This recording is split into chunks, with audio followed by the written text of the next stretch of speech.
বাংলাদেশের সর্বশেষ আপডেট সংবাদে আপনাকে সুস্বাগতম। আমাদের চ্যানেলের নতুন দর্শক হয়ে থাকলে চ্যানেলটিকে সাবস্ক্রাইব করুন। প্রথমেই জানিয়ে দিচ্ছি সংবাদ শিরোনাম, এরপর বিস্তারিত। শুরুতেই জানিয়ে দিব 3 মাস না যেতেই আসল চেহারা বেরিয়ে আসতে শুরু করেছেন বলেছেন মির্জা ফখরুল। এরপর আপনাদের জানাবো কিছু মানুষ গোটা জাতিকে উস্কে দিয়ে অন্ধকারে ফেলছেন বলেছেন মির্জা ফখরুল ইসলাম আলমগীর। সর্বশেষ জানাবো স্বৈরাচারী পালিয়ে গেলেও লেজ রয়ে গেছে বলেছেন তারেক রহমান। সুপ্রিয় দর্শক, এতক্ষণ শুনছিলেন সংবাদ শিরোনাম, এবার বিস্তারিত। 3 মাস না যেতেই আসল চেহারা বেরিয়ে আসতে শুরু করেছে বলেছেন মির্জা ফখরুল ইসলাম আলমগীর। 5 আগস্টের বিপ্লবে 3 মাস না যেতেই আসল চেহারা বেরিয়ে আসতে শুরু করেছে বলে মন্তব্য করেছেন বিএনপির মহাসচিব মির্জা ফখরুল ইসলাম আলমগীর। গত কয়েকদিনে ঢাকা, চট্টগ্রাম সহ বিভিন্ন স্থানে বিক্ষোভ ও হানাহানির ঘটনায় গভীর উদ্বেগ প্রকাশ করে তিনি বলেছেন, এই চেহারা নিয়ে কোনোদিনই সাফল্য অর্জন করা যায় না। যত বড় বড় কথা বলি, যত লম্বা লম্বা বক্তৃতা করি, যদি নিজের ঘরে বিভেদ করা যায়, আমরা সেটা কখনোই ঠিক করতে পারবো না। 90-এর গণ অভ্যুত্থানের শহীদ ডাক্তার শামসুল আলম খান মিলনের মৃত্যুবার্ষিকী উপলক্ষে আজ বুধবার দুপুরে জাতীয় press club doctors association of Bangladesh আয়োজিত এক আলোচনা সভায় মির্জা ফখরুল ইসলাম এসব কথা বলেন। বিএনপির মহাসচিব বলেন, বাংলাদেশের মানুষ গণতান্ত্রিক ব্যবস্থার জন্য দীর্ঘ 15 বছর লড়াই করেছে, প্রাণ দিয়েছে, কারাগারে গেছে, নির্যাতিত হয়েছে। সেই মানুষগুলো 24-এর 5 আগস্ট আরেকটি বিজয় অর্জন করেছে। সেই বিজয় অর্জন হয়েছে রাজপথ থেকে, অনেক রক্তের মধ্য দিয়ে, অনেক প্রাণের ভেতর দিয়ে। তার ফল কি এই বাংলাদেশ? 3 মাস হয়নি, এখনই রাস্তায় রাস্তায় লড়াই শুরু হয়েছে। একজন আরেকজনের বুকে রক্ত ঝরাচ্ছে, একটি পত্রিকা অফিস পুড়িয়ে দেওয়া হয়েছে, আক্রমণ করছে। এ প্রসঙ্গে মির্জা ফখরুল ইসলাম সাম্প্রতিক কিছু ঘটনার কথা উল্লেখ করেন। তিনি বলেন, এই কয়টা দিনে আমি খুব চিন্তিত,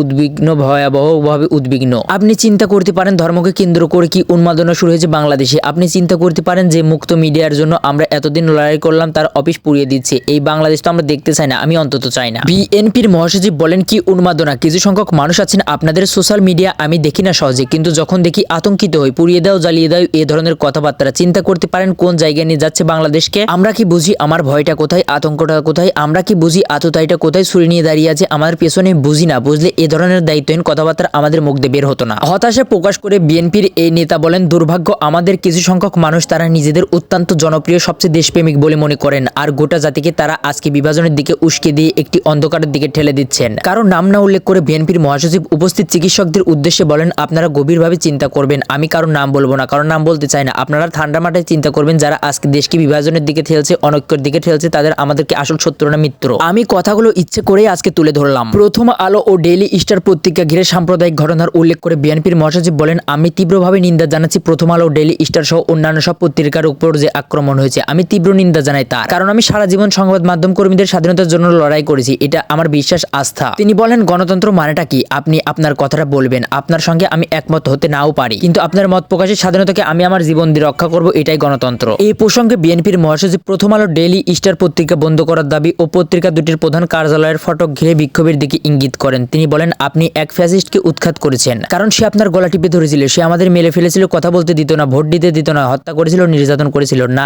এখন আর একটা, একে বলতে দেওয়া যাবে না, একে নিশ্চিহ্ন করো। How do you justified? আপনারা বলেন এভাবে একটা সমাজ এগোতে পারে? সমাজের অত্যন্ত শিক্ষিত ও জনপ্রিয় ব্যক্তিদের মুখ দিয়ে এসব কথা শুনতে হচ্ছে। উল্লেখ করে মির্জা ফখরুল বলেন, এতে সাধারণ মানুষ বিভ্রান্ত হচ্ছে, সে এদিকে যাবে না ওদিকে যাবে। বিএনপির মহাসচিব বলেন, আমি 14-15 বছর ধরে লড়াই করেছি, বহুবার জেলে গেছি, যে কোনো সময় আবারও জেলে যাওয়ার জন্য প্রস্তুত আছি, কিন্তু আমি এই বাংলাদেশ দেখতে চাই না। আমি যা বিশ্বাস করি, আমার দল যা বিশ্বাস করে, আমি সেই কথা আমার প্রাণ গেলেও আমি বলবো। আমি বিশ্বাস করি উদারপন্থী গণতন্ত্রে, বিশ্বাস করি বাক স্বাধীনতায়, ভোটের স্বাধীনতায়। আমি জানি অনেকে অনেক কথা বলেন, কিন্তু আমি এতটুকু চিন্তা করি না, কারণ আমরা রাস্তায় থেকে লড়ে লড়ে এই জায়গায় এসেছি। সময় সুবিধা মতো পালিয়ে যায় না, আমরা সামনে দাঁড়াই। সমাজে ঘৃণা ও বিভাজন দিয়ে দেশকে এগিয়ে নেওয়া সম্ভব নয় বলে মন্তব্য করেন মির্জা ফখরুল। উপস্থিত চিকিৎসকদের উদ্দেশ্যে তিনি বলেন, আপনারা এই সমাজের শ্রেষ্ঠ লোকগুলো বসে আছেন। ছাত্র জীবনে আপনারা শ্রেষ্ঠ ছিলেন, কর্মজীবনেও শ্রেষ্ঠ। তাই আপনাদের সামনে এই প্রশ্নটা তুলছি, আর কত এই বিভাজন নিয়ে, আর কত এই ঘৃণা নিয়ে আমরা বাংলাদেশকে উপর টেনে তোলার চেষ্টা করব? বহুবার ট্রেনে তোলা হবে, আবার পড়বে ঘৃণা নিয়ে, দানবীয় শক্তি দিয়ে আবার উঠবে, আবার পড়বে। মির্জা ফখরুল ইসলাম আলমগীর বলেন,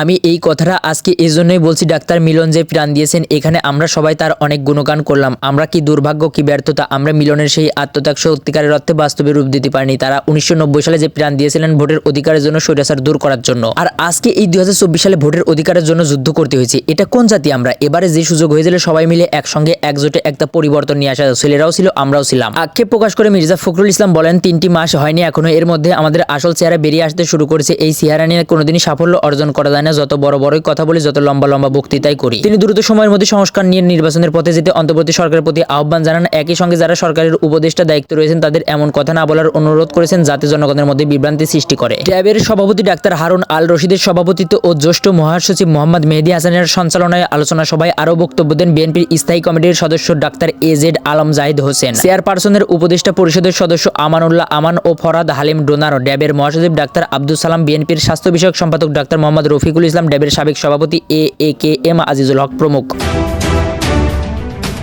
কিছু মানুষ গোটা জাতিকে উস্কে দিয়ে অন্ধকারে ফেলেছেন বলেছেন মির্জা ফখরুল ইসলাম আলমগীর। কিছু মানুষ উস্কে দিয়ে গোটা জাতিকে অন্ধকারে ফেলছেন বলে মন্তব্য করেছেন বিএনপির মহাসচিব মির্জা ফখরুল ইসলাম আলমগীর। বুধবার জাতীয় প্রেস ক্লাবের আব্দুল সালাম হলে ডক্টরস অ্যাসোসিয়েশন অব বাংলাদেশ ড্যাব আয়োজিত স্বৈরাচারের পতন, গণতান্ত্রিক আন্দোলন ও রাষ্ট্র গঠনে চিকিৎসক সমাজের ভূমিকা শীর্ষক আলোচনা সভায় তিনি কথা বলেন। মির্জা ফখরুল বলেন, কিছু মানুষ নিজেকে অত্যন্ত জনপ্রিয় মনে করেন, সবচেয়ে দেশপ্রেমিক মনে করেন, আর গোটা জাতিকে তারা আজ বিভাজনের দিকে ঠেলে দিয়ে উস্কে দিয়ে একটা অন্ধকারের দিকে ঠেলে দিয়েছেন। আপনারা গভীরভাবে চিন্তা করবেন। আমি কারো নাম বলবো না, বলতেও চাই না। ছেলেরাও সামনে ছিল, আমরাও ছিলাম, সবাই মিলে আমরা পরিবর্তনের কাজটা করতে পারি। 3 মাস হলো, এখনই এর মধ্যে আমাদের আসল চেহারাটা বের হয়ে এসেছে। এরকম চেহারা নিয়ে কোনোদিনই সাফল্য অর্জন করা সম্ভব নয়। তিনি বলেন, ভোটাধিকার প্রতিষ্ঠার জন্য প্রতিবারই বাংলাদেশে কিছু তরুণ যুবক প্রাণ দিয়েছে তার স্বাধীনতা, গণতন্ত্র ও ভোটাধিকার ফিরে পাওয়ার জন্য। 5 আগস্টের বিজয় রক্ত ও প্রাণের মধ্য দিয়ে রক্ত রঞ্জিত রাজপথ দিয়ে। একবার ভাবুন কিভাবে একটা মানুষ নিঃস্বার্থভাবে দেশের জন্য প্রাণ দিতে পারে। আমি এটি বারবার দেখি, এমনটা দেখি মাতৃকার টানে প্রাণ দিচ্ছে। দেশে 2-3 দিনের ঘটনা তুলে ধরে তিনি বলেন, আমি ভয়াবহভাবে উদ্বিগ্ন। ধর্মের নিয়ে কি উন্মাদনা তৈরি হয়েছে দেশে। 3 মাসের মধ্যে আমাদের আসল চেহারা বের হতে শুরু করেছে। পত্রিকার অফিসে আগুন দেওয়া হচ্ছে। আমরা কি এমন বাংলাদেশ চেয়েছিলাম? জানি আপনারাও আমাকে অনেক কিছু বলেন।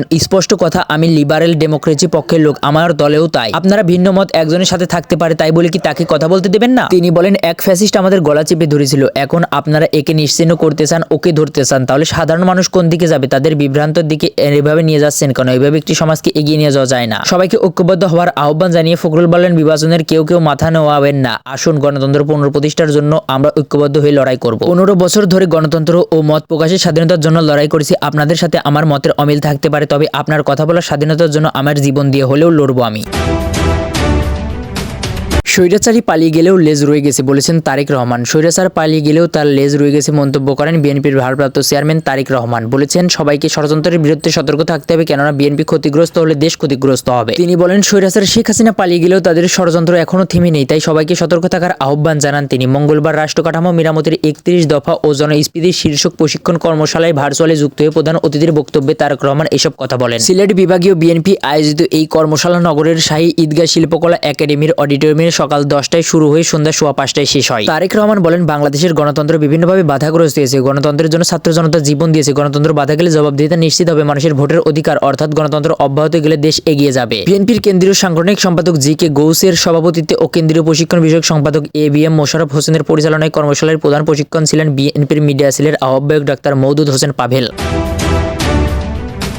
সুপ্রিয় দর্শক, এই ছিল এখনকার বাংলা আপডেট সর্বশেষ সংবাদ। পরবর্তী বাংলা সর্বশেষ আপডেট সংবাদ পেতে চ্যানেলটিকে সাবস্ক্রাইব করে বেল আইকনটিকে বাজিয়ে দিন। আপনার মূল্যবান মন্তব্য জানিয়ে দিন আমাদের কমেন্ট বক্সে। ভিডিওটি শেয়ার করে অন্যকে দেখার সুযোগ করে দিন।